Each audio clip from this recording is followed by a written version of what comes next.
Saludos colegas y bienvenidos al episodio 6 de Vainas de Charolas, un podcast orientado a discutir temas y artículos científicos de relevancia en el ámbito de la oftalmología a nivel mundial. Yo soy su anfitrión Francisco Santos Dácaret y el día de hoy hablaremos sobre el estudio LIVO, que compara bevacizumab versus aflibercept versus ranibizumab para edema macular causado por obstrucciones de la vena central de la retina. Este es básicamente una actualización del episodio 1 que lanzamos en septiembre, donde intentábamos de una manera individual comparar los anti-VEGFs para obstrucciones venosas y intentábamos combinar tanto las obstrucciones de vena como las obstrucciones de rama en el episodio 1. Si tienen un interés, les voy a dejar el link aquí en la descripción.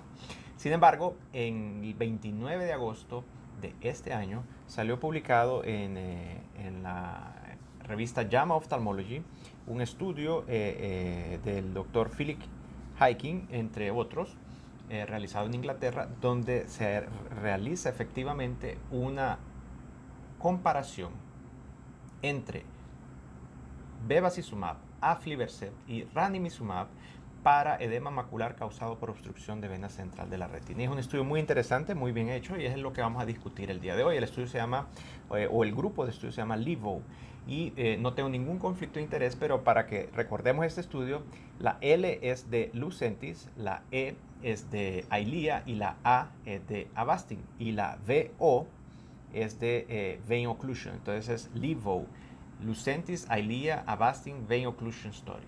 De esa manera es un acrónimo que todos nos podemos acordar y podemos accesar a este estudio.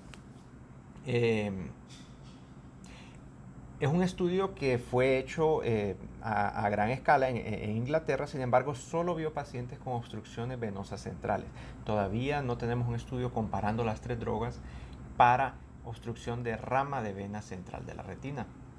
Y básicamente lo que se hizo fue comparar las tres drogas y buscando la no inferioridad tanto del aflibercept como del bevacizumab ante el ranibizumab, porque el ranibizumab en Inglaterra pues fue el único aprobado por la Agencia Reguladora Europea y se extendió hasta 100 semanas de seguimiento, es decir, prácticamente 2 años.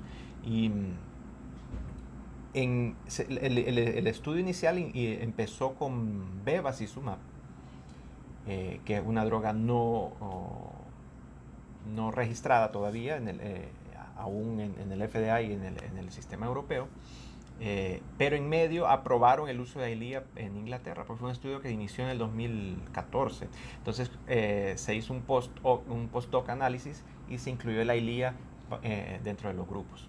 Entonces la Eylea entró un poquito más adelante, pero igual ya vamos a platicar un poquito sobre los brazos. Fue un estudio prospectivo, aleatorizado, doble ciego, con 3 brazos. Fue realizado en 44 centros de Inglaterra desde diciembre del 2014 y se terminó la recolección de datos en diciembre del 2016. Sin embargo, toda la información fue analizada hasta el 2019 y por eso es que el estudio sale publicado actualmente. Los criterios de selección para el estudio fueron pacientes mayores de 18 años, con 12 meses o menos de síntomas, es decir, no tenían más de 12 semanas, o 3 meses, no tenían más de eso de síntomas, independientes si eran vírgenes o no de tratamiento, y con agudezas visuales entre 20-32 hasta 20-400. Pacientes que no caían en estas categorías no entraban al estudio. Otro dato interesante es que tenía que tener un OCT macular de 320 micras o más, tomando en referencia el Spectralis de Heidelberg. Se hicieron grupos 1 a 1,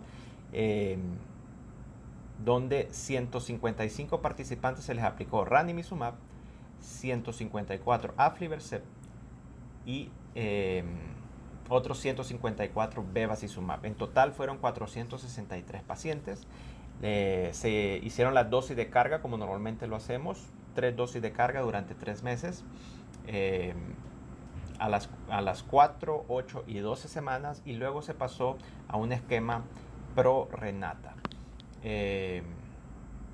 A la semana 16, entre la semana 16 y 96, que ya es prácticamente las 100 semanas de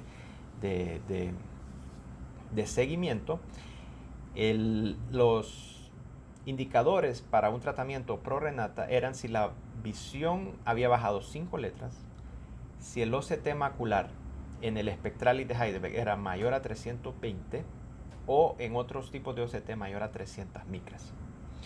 En media eran pacientes de 69 años, 42% de ellos mujeres. Para las 100 semanas se obtuvo prácticamente un 86% de recolección de datos de todos los grupos. Creo que el que más se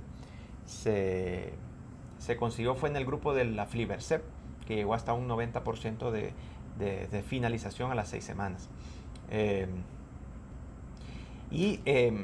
Básicamente los resultados que se obtuvieron fueron los siguientes. Entonces, en el grupo del ranimizumab se obtuvo una ganancia a las 100 semanas. Se obtuvo una ganancia de letras de 12.5. En el grupo del bevacizumab, 9.8. Y en el grupo del aflibercept, 15.1.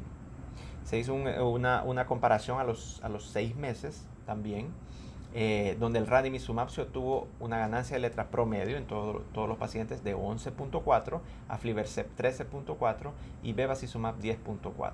Si vemos esos números así de manera rápida, al parecer el aflibercept da la mayor cantidad de letras en todos los grupos. Sin embargo, ya vamos a ver un análisis más crítico que se hizo al estudio al final de las 100 semanas. En cuanto a la disminución de espesura de edema macular, el ranimizumab a las 100 semanas obtuvo más o menos una disminución de 405 micras, el aflibercept 378 micras y el bevacizumab siendo el menor con 334 micras. En cuanto a la cantidad de inyecciones, el ranimizumab en 100 semanas fueron prácticamente 11.8 inyecciones, el aflibercept 10 inyecciones y el bevacizumab 11.5 inyecciones.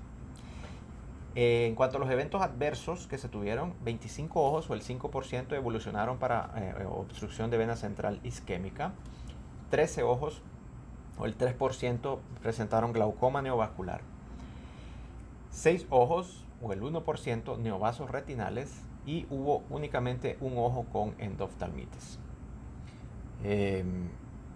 Como les mencionaba, al hacer un estudio comparativo y al llegar a las conclusiones del estudio, en primer lugar se demostró que la aflibercept no era inferior al ranimizumab para los edemas maculares por obstrucción de vena central de la retina. La mayor cantidad de letras, al final se hizo una comparación y no hay una significancia estadísticamente que compruebe que esa ganancia de letras haga que el medicamento sea superior al ranimizumab. Entonces, en cuestión de ganancia de letras, los dos son muy similares, es decir, el aflibercept no es inferior al ranimizumab. Ahora leemos un poquito del bevacizumab, porque el problema es que, y cuando usted lee el estudio, queda un poquito confuso, porque no se demostró la no inferioridad, pero tampoco se demostró superioridad, es decir, no hubieron datos suficientes para crear una conclusión estadística de que el bevacizumab es inferior al ranimizumab, tampoco si es superior o es igual. Es decir, el estudio recomendó que se tenía que recopilar más datos para declarar el bevacizumab como una droga no inferior al ranimizumab, y tampoco lo puede afirmar con los datos que se tuvieron, por lo menos desde el punto de vista estadístico. Entonces, básicamente desde el punto de ganancia de letras, con el análisis que hicimos nosotros en el primer episodio, recopilando varios estudios, se llega prácticamente a la misma conclusión. Las tres drogas en cuestión de ganancia de letras son muy similares.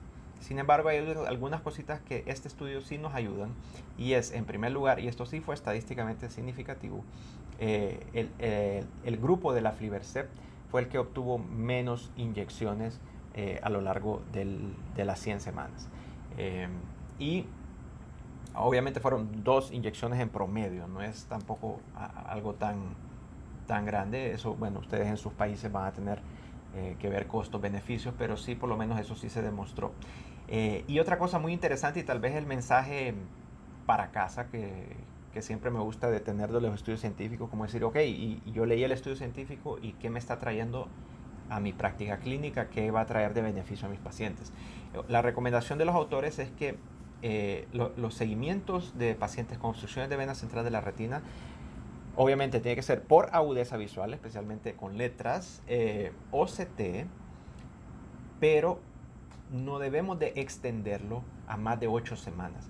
Y muchas veces intentamos tratar las obstrucciones venosas con protocolos de la degeneración macular que ya están muy bien establecidos. Sin embargo, se ha visto que, y por lo menos este estudio lo confirma, que los pacientes de obstrucción de vena tenemos que estar mucho más de cerca con el control. Entonces, se recomienda que la extensión no sea hasta más de 8 semanas para vigilancia, es decir, agudeza visual y OCT por lo menos cada 2 meses y en algunos casos mensualmente. Otra cosa que el estudio no habla y siempre quedamos en la duda es la hora de hacer un switch, ¿no? De cambiar entre drogas y pensar que si esta droga no me está funcionando bien o será la hora de iniciar o colocar un implante de esteroide intravitrio. El estudio pues no se manifestó en cuanto a eso y tampoco era el objetivo de ellos, pero siempre nos queda la duda entonces cuántas drogas, cuántas inyecciones tenemos que usar hasta buscar un switch. Sin embargo, si algo personalmente he visto que la ganancia de letras es similar, entonces podemos tratar hasta 2 inyecciones en 2 años y probablemente el paciente va a tener la misma agudeza visual al final. Esto ha sido todo pues por el episodio de hoy de Vainas de Charola. Les recuerdo que pueden ver las notas de este tema junto a la bibliografía en el link que les voy a dejar en la descripción. También pueden encontrar este y otros episodios, incluyendo el episodio número 1, que este es prácticamente una actualización del mismo en nuestra página dacaret.com en el área de podcast. Por su atención, muy agradecido y hasta la próxima.